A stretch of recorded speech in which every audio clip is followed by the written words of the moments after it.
Hoy te contaré algo que le ocurrió a mi hermana. Hace unos días estábamos hablando por teléfono y salió a la plática el tema de lo paranormal. De casualidad me comentó que tenía unos meses escuchando este canal. Sinceramente no entiendo cómo es que no se le había ocurrido antes mandarte su historia. Esto es una de las cosas más terroríficas que nos han pasado. Nosotros somos de un pueblito en Michoacán. Por respeto a mis padres no diré de cuál. Ellos son muy devotos de la iglesia, de la única que hay en ese poblado. Podrías pensar que cosas como estas podrían jamás llegar a un lugar tan apartado, pero no me quiero arriesgar a darles un disgusto porque ya están grandes. Mis padres nos llevaban sin falta a la misa de 12 de los domingos. Nunca olvidaré cómo empezó aquel día. Era el cumpleaños número 10 de mi hermana, seguramente por eso se levantó con ganas de salir a la calle usando el vestido de su primera comunión. Otra hubiera sido la ocasión, mi madre se hubiera opuesto rotundamente. Sin embargo, uno de mis tíos tenía un par de días de fallecido, por lo que los ánimos en la familia no estaban para discusiones. La niña salió con un vestido blanco y el pelo bien recogido. Afuera había una brisa helada que anunciaba que en cualquier momento empezarían a caer las primeras gotas de lluvia. Sé que es un detalle muy específico, pero créeme, de solo acordarme de aquella ocasión, hasta puedo respirar la humedad que había en el ambiente ese día. Según recuerdo, adentro de la iglesia siempre escogíamos los mismos lugares para sentarnos en las bancas de madera. En esa ocasión se nos hizo tarde por lo del vestido, así que tuvimos que ubicarnos casi hasta el fondo. No recuerdo nada del sermón, de las lecturas o la Eucaristía. Sin embargo, rumbo al final de la misa, cuando el padre solicitó que nos diéramos el saludo de paz, ocurrió algo espantoso. Para quien no lo sepa o no lo recuerde, el saludo de paz es el momento en que todos los fieles se ponen de pie y se dan la mano con quienes tienen cerca, además de que al mismo tiempo se desean que la paz sea contigo. El sacerdote pronunció las frases conocidas y entonces toda su audiencia se levantó. Una mujer que estaba sentada enfrente de nosotros volteó y le dio la mano a mi hermana. Era una señora vestida toda de negro, portando un velo que le cubría el rostro. El saludo no debe durar más de 2 segundos, pero aquella persona no soltaba a Sara. Mi hermana intentó zafarse, pero no lo logró. La mujer de negro cada vez apretaba más fuerte. Sara recuerda que esa era una mano bastante fría a pesar de estar envuelta en un guante de encaje. Los huesos sobresalían y lastimaban a mi hermana. Creo que nadie lo había notado porque cada quien estaba buscando a alguien distinto para desearle la paz. Lo que llamó la atención de todos fue un grito de angustia que Sara dejó escapar y que retumbó en las paredes de la nave y en la cúpula. Mi madre, sin saber bien qué estaba pasando, de inmediato se aproximó e intentó quitarle a Sarita la horrible mano de aquella señora de encima. No pudo lograrlo, tampoco pudo ver el rostro de la persona a través del velo, ni convencerla de que soltara a la niña de una vez por todas. Esa mujer permaneció inmóvil y callada. A pesar de que, como te digo, ni siquiera sabíamos quién era porque traía la cara cubierta, su mirada podía sentirse clavada en los ojos de mi hermana. Una tía tomó a la persona de la muñeca y jaló tan fuerte que la mano se le desprendió. Solo entonces la niña sintió un poco de alivio, pero también horror, porque por momentos se quedó sosteniendo esa espantosa mano. Sarita la aventó al suelo y se puso a llorar gritando de desesperación. La mujer con el velo en el rostro no se movió, se quedó congelada en la misma horrible posición, mirando hacia las bancas traseras. Había un círculo de personas alrededor de nosotros, algunas preguntándose qué estaba pasando, otras horrorizadas por lo que veían. Cuando revisaron a la mujer, se dieron cuenta de que no era alguien con vida, sino un cuerpo muerto, parcialmente momificado. Ya te has de imaginar el susto que se llevaron los asistentes. La misa se disolvió en ese momento entre gritos y una multitud que se abalanzó hacia la salida de la iglesia. Mi madre, que era muy cercana al clérigo de esa congregación, se quedó, pero antes nos mandó a mí y a mi hermana junto con mi padre a nuestra pobre casa. Sarita se fue sollozando y sobándose la mano. El dolor y la sensación de presión le duraron varios días.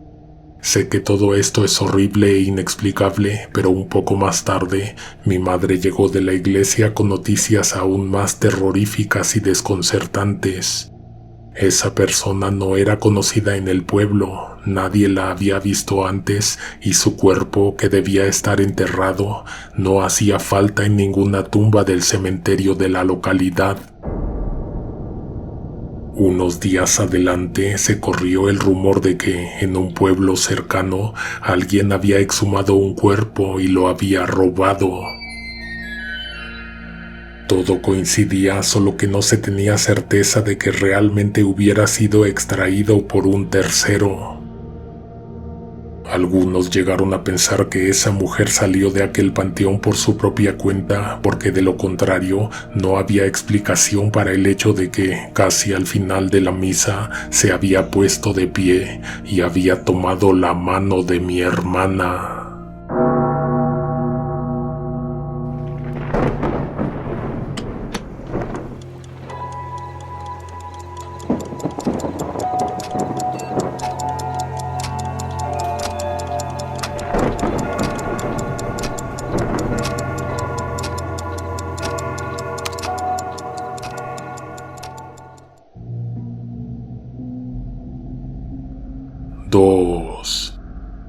A mi pueblo y a mi gente los llevo para siempre en el corazón. Actualmente vivo en la ciudad de Bogotá, pero nací y crecí en un pueblo cercano a Cúcuta. Me parece increíble cómo es que se le abre a uno el mundo una vez que se pisa una gran ciudad. En aquel entonces, en nuestra pequeña localidad, no había mucho que hacer. Los únicos eventos sociales tenían que ver con ir a misa. Por esto mismo, las kermeses que organizaba la iglesia eran todo un suceso. Recuerdo que en una ocasión asistimos a uno de estos eventos. Era una fiesta nocturna en la que, por cierto, una de mis tías ayudó a organizar. Mis hermanos y yo estuvimos desde temprano aprovechando los juegos mecánicos y de destreza, comiendo un poquito de aquí y un poquito de allá. Para suerte, la persona que se encargaba de los puestos de alimentos regaló un poco de comida a quienes éramos familiares de los organizadores.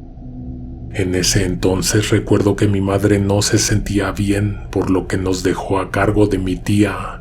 Ella estuvo ocupada todo el tiempo, pero nos dio libertad para que hiciéramos lo que quisiéramos, siempre y cuando no nos alejáramos del atrio. Eran más o menos las 9 de la noche cuando se me ocurrió ir al baño. Había unos pequeños cuartos con letrinas en la parte posterior de la iglesia. Le pedí a mi hermano mayor que me acompañara porque allá al fondo estaba muy oscuro. Cuando salí, me encontré totalmente solo. Me asusté porque pensé que mi hermano se había escondido. Lo busqué un rato y luego me eché a correr a la explanada. Los puestos estaban igual de vacíos que el atrio. No estaba totalmente desértico el lugar, pero a comparación de cómo se encontraba minutos antes, podría decirse que todos se habían marchado. El corazón se me aceleró porque no sabía qué estaba ocurriendo, pero entonces unos gritos de asombro me mostraron a dónde se había ido toda esa gente. Adentro de la iglesia se arremolinaba la multitud. Entré temeroso. Si era algo horrible, definitivamente no quería ver. Hubiera preferido encontrarme a mis otros hermanos y de inmediato irnos a casa. Ellos no estaban a la vista. Lo que sí noté casi al momento de entrar a la iglesia fue lo que tenía a todos estupefactos. En uno de los candiles en la parte más alta de la nave había un bebé. No se alcanzaba a ver bien, pero se daba por hecho por cómo se oían sus gritos que era un niño de brazos. Cómo había llegado ahí, era imposible saberlo sin investigar. El candil era un círculo de madera con antorchas. Este colgaba de una gruesa cuerda que iba hasta el techo donde había una polea. Ciertamente ese candil bajaba y subía, pero la cosa no era tan fácil. Se necesitaban 3 hombres fuertes para hacerlo descender y para regresarlo a lo alto. La única explicación era estremecedora. Todo apuntaba a que alguien con suficiente ayuda lo había subido ahí mientras nadie miraba. Para salvar al pequeño, de inmediato fueron a donde se amarraba la cuerda. Entonces hallaron que el nudo estaba imposible de soltar. No tuvieron de otra más que cortarlo, obviamente tomando una parte de la cuerda entre varios para que el candil no se precipitara al piso en caída libre. Algo con lo que no contaban era que no iba a alcanzar la cuerda para bajar tranquilamente el pesado candil. Hicieron todo tipo de maniobras. Cuando por fin pudieron posar el objeto en el piso de la iglesia, se llevaron una sorpresa escalofriante. No era un niño quien lloraba en lo alto, cerca de la gran cúpula. Era una figura de yeso, un niño Dios.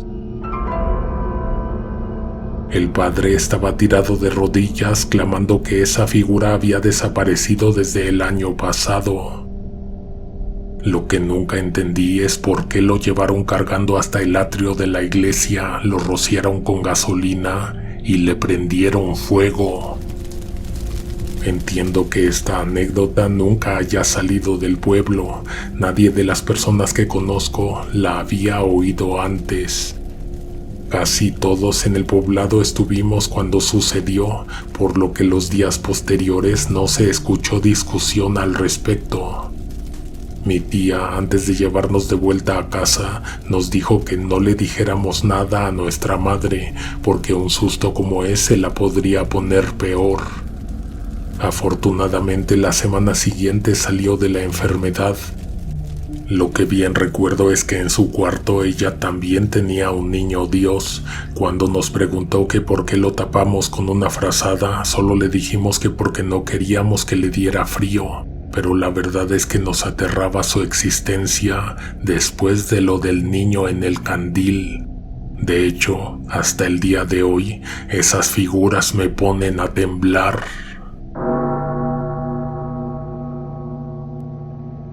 3. Hola, conejo negro, mi mamá y yo te escuchamos desde hace mucho tiempo y nos encantan tus historias. Hoy me atrevo a contarte una de las experiencias que le ocurrieron a mi mamá en su niñez. Ella es originaria de San Pedrito, en el estado de Hidalgo, donde sucedieron los hechos. Pasó en el mes de diciembre cuando se efectuaban los preparativos para la misa donde se arrullaría al niño Dios. En el pueblo de San Pedrito en ese entonces solo había una iglesia en la cual el padre solo efectuaba una misa al año. Los pobladores contaban que veían al diablo en un árbol que estaba junto a esa iglesia. Todos decían que era el árbol del diablo porque a lo lejos podían verlo salir debajo del tronco. Llegó el día en que el padre fue a dar la misa. Todo terminó normalmente, pero ya afuera de la iglesia, 2 de sus familiares empezaron a hacerse de palabras y con machete en mano pelearon hasta matarse.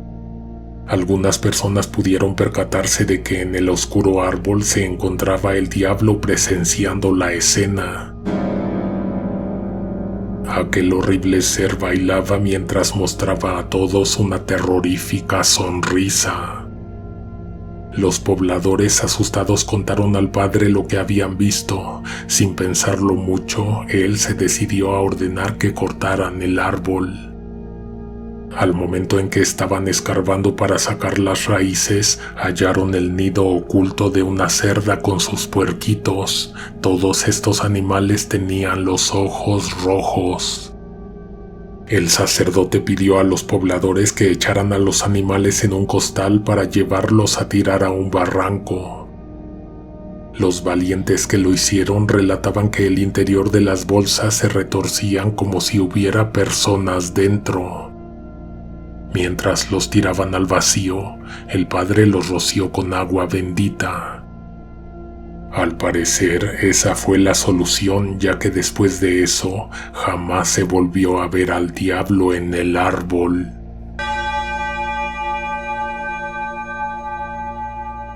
Mandamos saludos a Teresa Hernández y a Doña Asunción por el relato del diablo y a Nubia Reyes por la historia del bebé.